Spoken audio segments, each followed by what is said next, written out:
The sky broke open. The sky was clear over New York when it happened. Birds flew across the buildings. People were busy with their lives. Children played in the park. It felt like a normal day. But no one knew that it was going to be the last normal. Day for Earth. Tom sat in a dark room filled with monitors. He worked at a small radar station near the city. He was bored. His job was to watch the skies for any strange objects. For 2 years, nothing strange had ever happened. Until today, a loud beep echoed from his monitor. Tom looked closer. Something was coming from deep space, fast and big. Very big, he called. His supervisor. "Sir, I'm picking up thousands of objects." Heading toward Earth, his supervisor laughed. "Probably a glitch, Tom. Relax." Tom didn't relax. The signals got stronger. Within minutes, every radar station on the planet was reporting the same thing. A massive fleet was entering the solar system. By the time the world realized the truth, it was too late.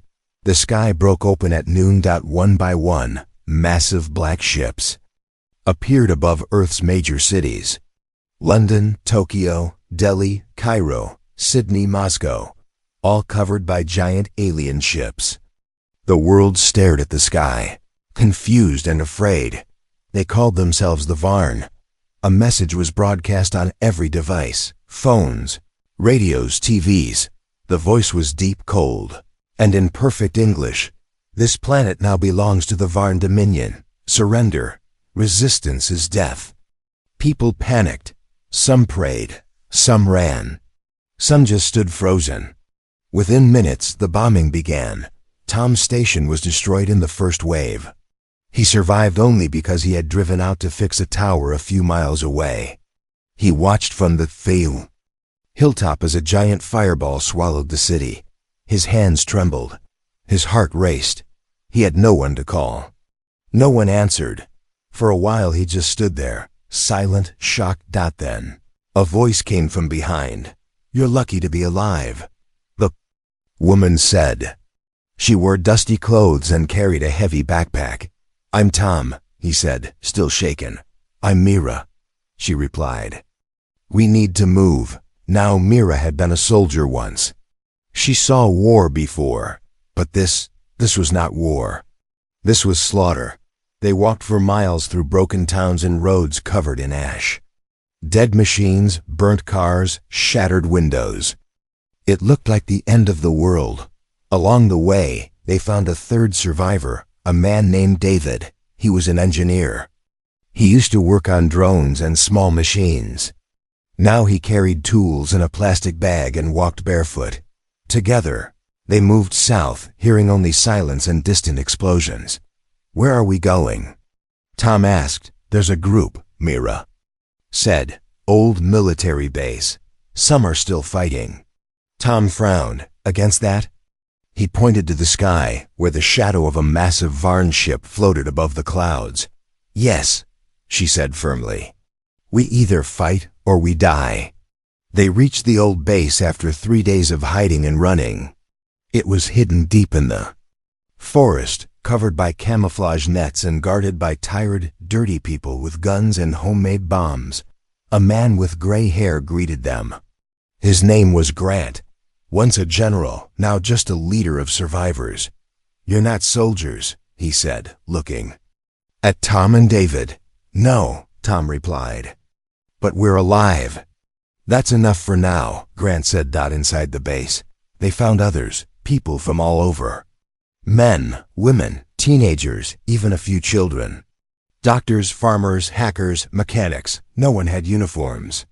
But they all had the same look in their eyes, anger, fear, and something deeper, the will to survive. The Varn thought Earth would fall in one day. But they were wrong. Grant gathered the group that night. "We have no satellites, no air force, no big armies left, but we have brains. We have hands. And we know this planet better than they do," he said. People nodded. Some cried. Some stood still. But no one walked away. In the days that followed, the resistance began to grow. Small groups from other places found their way to the base. Radios were repaired. Old maps were spread on tables. Everyone was given a job. Tom worked on communication towers. David fixed old drones and started learning how to take apart alien tech. Mira trained new fighters and planned patrols. Hope was small, but it was there. One night, Tom stood outside the base, looking up at the stars. 9,900 ships, he whispered. Why so many? David joined him. Because they were sure we would break. Will we? Tom asked. David looked at the campfire, where people were sharing food and stories. No, he said. Not all of us. Far above Earth, in the cold silence of space, a Varn commander watched from the bridge of his ship. His screens showed fire, smoke, and scattered humans running like ants. Almost clean. Another week, and we begin full control. The second hesitated. There are small groups resisting. The commander laughed. Let them scream, it will not matter. But deep down, the commander didn't know one thing. Earth had never been conquered before. And its people had never needed to unite like this before. The fire beneath days passed. The sky stayed black. Varn ships still floated over cities like monsters frozen in the clouds. Their machines patrolled roads. Their drones hunted anything that moved. Smoke rose from every direction.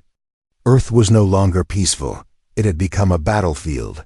But under the ground, hidden in forests and ruins, something dangerous was growing. Hope. At the old military base, the survivors worked day and night. It was not a strong place. The walls were thin. The power often failed. Food was low. But it was alive, full of people who refused to give up. Tom spent most of his time fixing radio systems. He didn't know much, but he was learning fast. He climbed towers, adjusted wires, and tried to connect with other groups around the world. Some signals were weak, some were silent. But a few answered. There's a group near Brazil, Tom told Grant one morning. Small, maybe 20 people, but they're fighting. Grant nodded. Good. If they can hear us, they can join us. Mira trained the new fighters. She taught them how to move without sound, how to hide heat from Varn drones, how to shoot and reload with shaking hands. She didn't smile much. Not after what happened to her brother. His name was Sam. He had died in an ambush 2 weeks ago. A Varn walker, a tall metal beast with legs like trees, had torn through their position. Sam was brave, but bravery wasn't enough. Now, Mira carried his dog tag in her pocket. Every time she trained someone, she touched it. This is for Sam, she whispered. Every single day. David had found something interesting. A broken Varn drone that had crash-landed near the river. Its body was cracked, but its parts were still working. He pulled it apart piece by piece, taking notes, testing signals. These machines run on a strange kind of power, he explained to Tom, but they're lazy with their code. If we can understand their system, we might be able to turn it against them. Tom watched as David connected wires from the drone to a human laptop. The screen flickered. Strange symbols appeared. What's that mean? Tom asked. David smiled. It means they're not as smart as they think. One evening, a loud alarm rang across the camp. People grabbed weapons. Lights were shut off. Silence fell. A scout rushed in. We found a mothership, low orbit, just above the old dam. Everyone stared. Motherships were large Varn control ships, each the size of a mountain. Destroying one could stop the signals to hundreds of smaller ships and machines. It's close enough to hit, Mira said. Grant looked at her. You want to strike it? Yes, she said. We need to show them we're not done yet. That night, the plan was made. A small team would move toward the dam, carrying the last working missile Earth had. A rusty, half-dead weapon that had been buried in the base's lower storage. David added something new to it. A hacked piece of Varn tech. If it worked, it would guide the missile straight to the ship's weak point. If it doesn't work, Tom asked. David laughed softly. Then it'll still explode, just not where we want. The next day, under a gray sky, the team left the base. Myra led them. Tom came too, carrying the radio equipment. David stayed behind to control the signal from camp. They moved through broken highways, over silent fields, past crushed buildings. The world felt empty, but they knew eyes were always watching. A drone buzzed above them. Mira threw a metal blanket over the team. The heat was hidden. The drone passed by. No one breathed for 10 seconds. Then they moved again. They reached the dam by nightfall. The mothership hovered above, quiet and massive. Lights blinked on its surface. A low humming filled the air, like a giant beast asleep. They set the missile on the edge of a ruined control tower. Tom opened the radio link. David, we're ready. Back at the base, David tapped keys, sweat dripping from his forehead. Linking. The drone guidance. Now. The missile shook. The light turned green. Launch in 5, 4, 3. Mira looked up. 2, 1. The missile fired. The mothership reacted. Red lights flashed. Drones flew in every direction. But the missile was too close. It hit the belly of the ship. A huge explosion ripped the sky open. Fire and metal fell like rain. The sound was deafening. The earth shook. The mothership tilted and crashed into the forest with a burning roar. The team cheered. Mira smiled for the first time in days. But then, a second explosion. A nearby drone tower exploded from the shockwave. Pieces flew in all directions. Tom was thrown back. His radio pack was destroyed. 2 others were injured. We have to go. Mira shouted. They carried the wounded. They moved fast. Behind them, the forest burned. Back at the base, people waited. In silence. Then the signal came in. Target destroyed, Mira said through a weak, broken line. We're coming home. Cheers broke out. People hugged. Some cried. The fire had begun. Later that night, Grant stood over a map.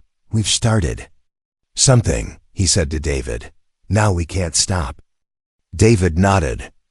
Let's give them more surprises. Up in space, on the Varn command ship, the High Commander stared at the report. Mothership 47, destroyed. Cause, unknown missile, guided with Varn tech. He growled, these humans. We're supposed to be weak. A dark silence followed. But Earth was no longer silent. The fire beneath had turned into flames. The turning point the fire had started. One mothership down. Earth was no longer silent. It was fighting back. The explosion over the dam had shocked the Varn. For the first time, they realized the humans were not just hiding. They were planning. They were learning. And they had just killed one of the biggest ships in the Varn fleet. Tom sat inside the radio tent, fixing what was left of his damaged pack. His shoulder was still sore from the blast, but his hands kept moving. He couldn't stop. Not now. David entered with a piece of metal in his hand, a chunk from the downed mothership. I've never seen tech like this, David said, placing it on the table. This could change everything. Tom looked at him. Can we use it? David grinned. If I can figure it out, we won't just fight their machines, we'll control them. Meanwhile, Mira walked through the base, checking the fighters. Many were new. Some had never held a gun before the invasion. She trained them anyway, quick and rough lessons. You don't need to be perfect, she told them. You just need to survive. And make them pay. Every word came from her heart.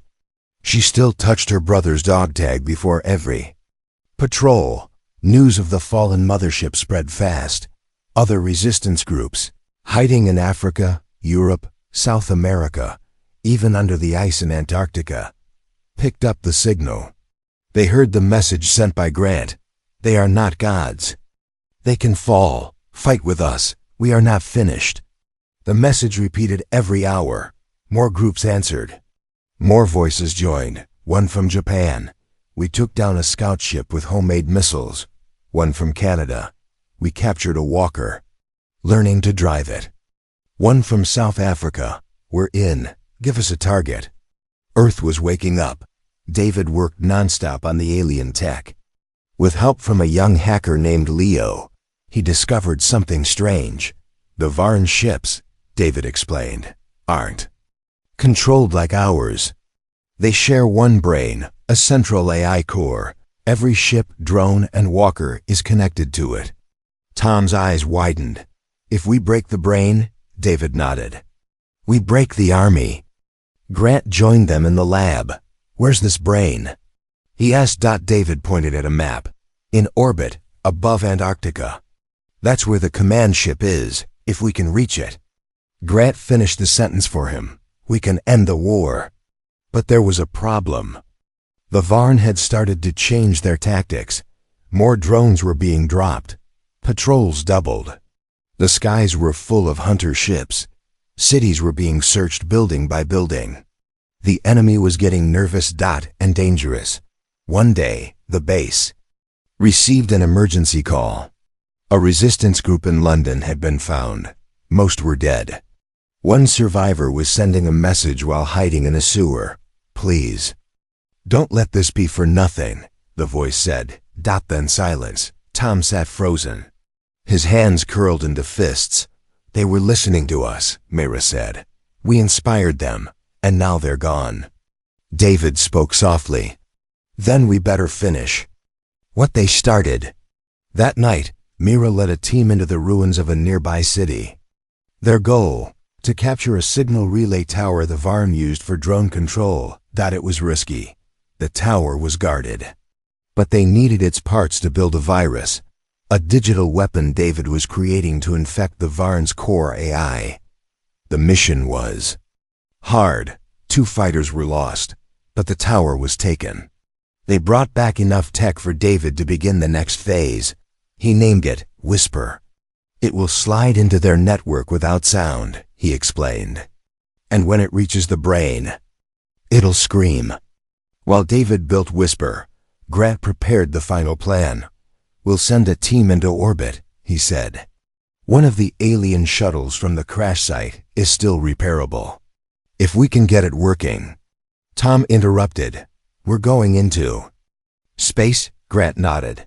One team, one chance. Mira stepped forward. I'll go. Tom followed. Me too, David raised his hand. You'll need someone to run the virus. Grant looked at them. Then it's decided. You 3 will be our blade. The next few days were spent repairing the shuttle. It was rough, full of wires and strange metal. But with teamwork, sweat, and a little luck, they made it fly. On the final night before the mission, the whole camp gathered around the fire. Children held candles. Fighters sat in silence. Some whispered prayers. Others just watched the stars. Grant gave a short speech.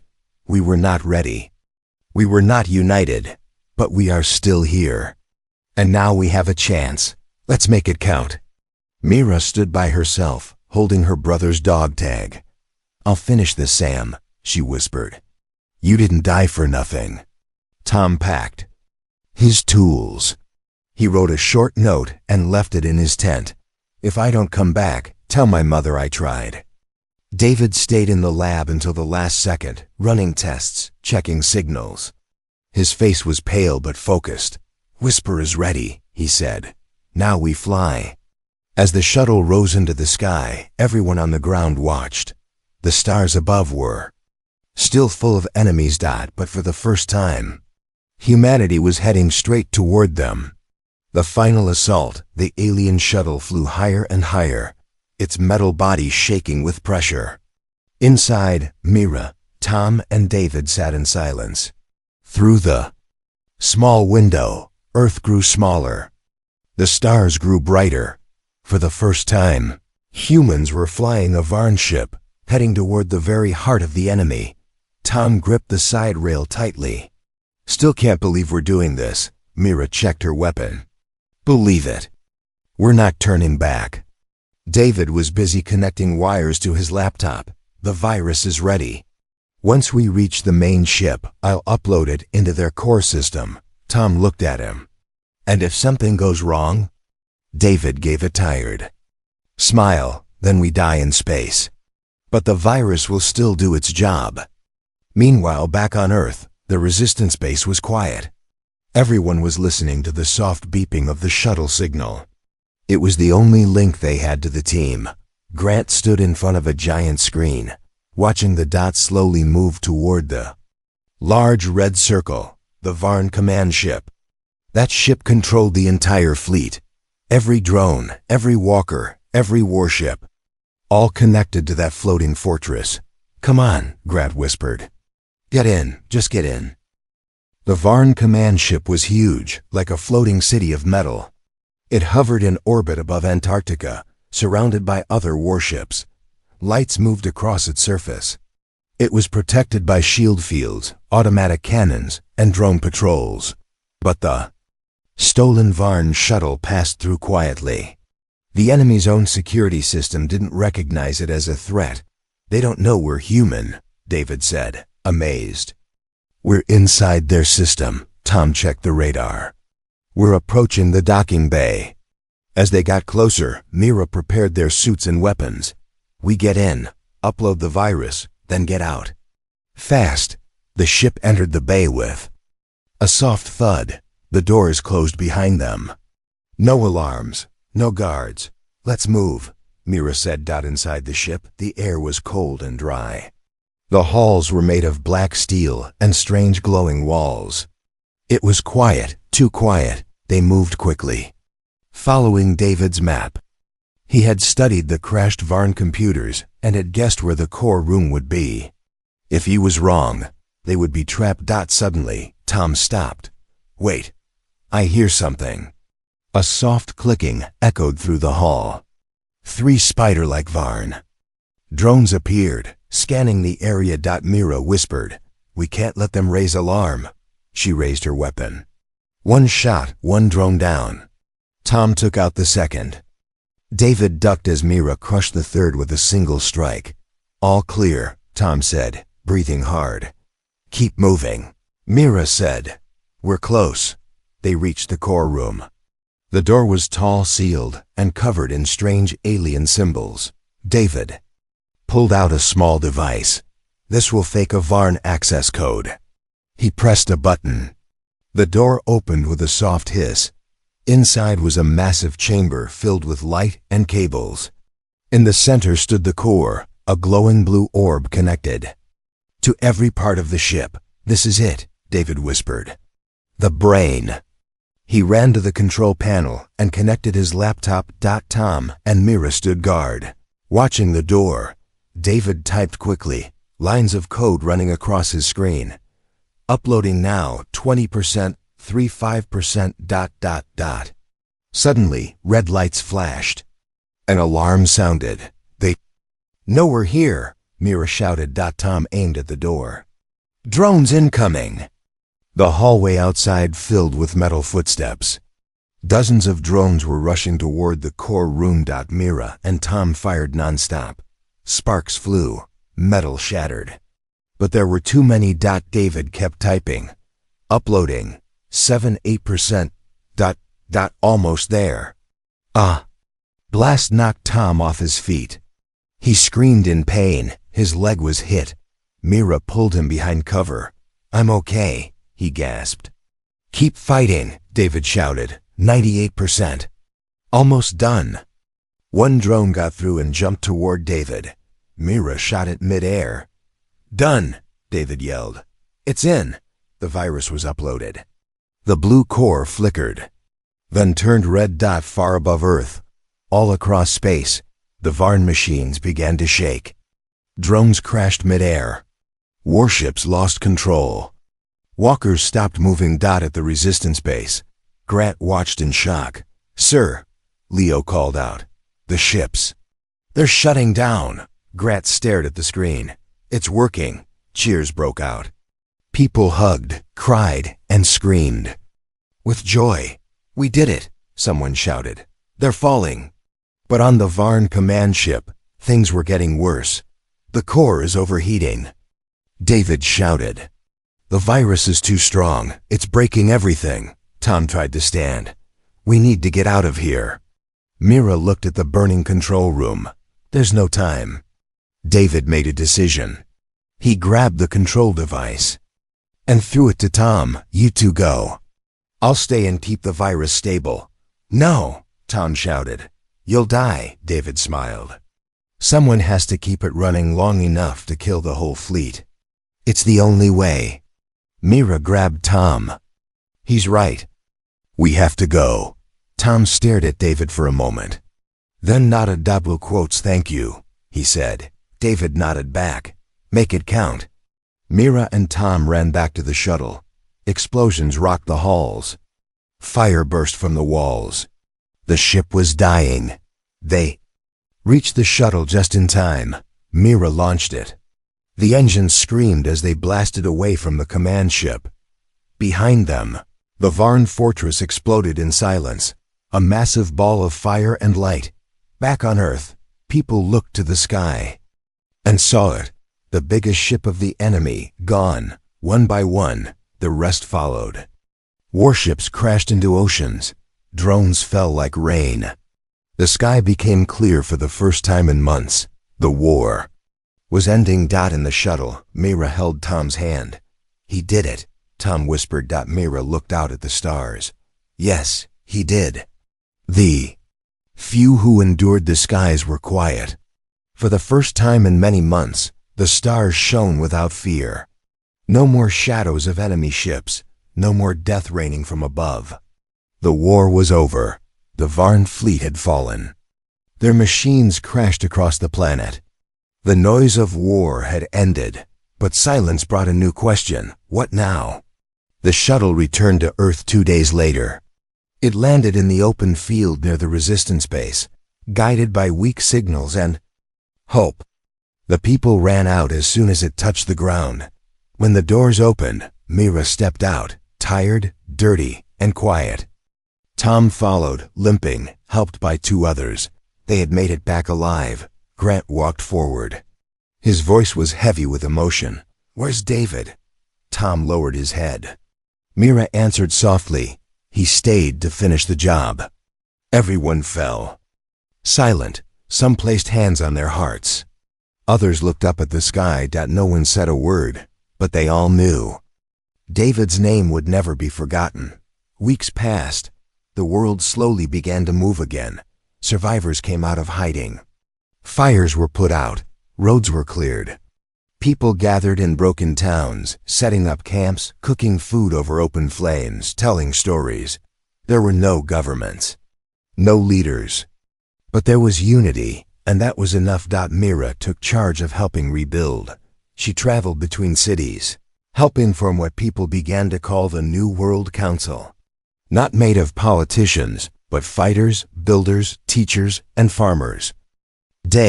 She stood in the ruins of New York and spoke to a group of people. We are not the same as we were before, she said. We lost so much, but we found each other. Let's not build back the old world. Let's build something better. The crowd clapped. For the first time, there was laughter again. Tom returned to radio work. But now he wasn't just listening for enemies. He was guiding survivors, connecting camps, helping families find each other. He received a message one morning. A boy from Australia found his mother, who had been hiding in India. Thank you, the boy said over the radio. You helped us become whole again, Tom smiled.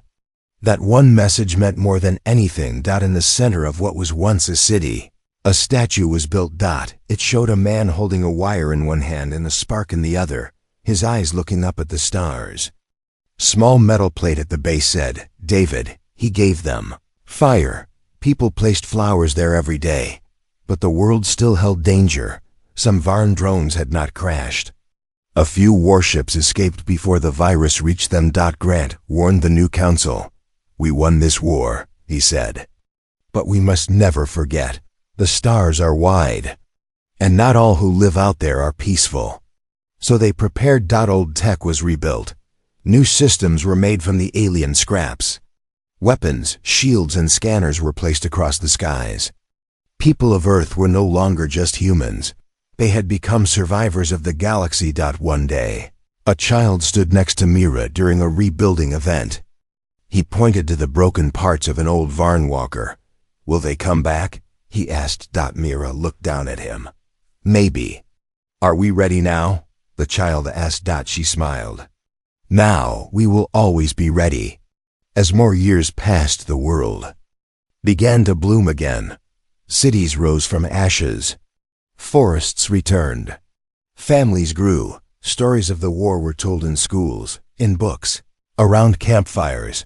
But one story was told more than any other, the story of the 9,900 ships. Of how they came, full of power and pride, and how they fell, one by one, against a species they thought was weak. At a ceremony held on the 5th anniversary of the invasion, the New World Council gathered. People stood under a clear sky. No ships, no fear. Only peace. Grant stood at the front, now older, his beard gray. He looked at the crowd. 5 years ago, they came to conquer, to break us, to erase our name from the stars. But we are still here. He raised his hand toward the stars. "And now let the galaxy remember this. Earth may bend, but it does not break. We are human, and we are still standing." The crowd roared. Mira and Tom stood together, watching the sky. "You ever think about what's out there?" Tom asked. "All the time," Mira replied. "You think we'll go up again?" he asked. "One day," she said. "But next time, it won't be because of war." Tom smiled. "We'll go as explorers, not fighters." Mira looked up. The wind in her hair. "Yes," she said, "and when we go, we'll take our story with us." Final line. They came with 9,900 ships to conquer Earth, and left with a warning carved into the stars. The END.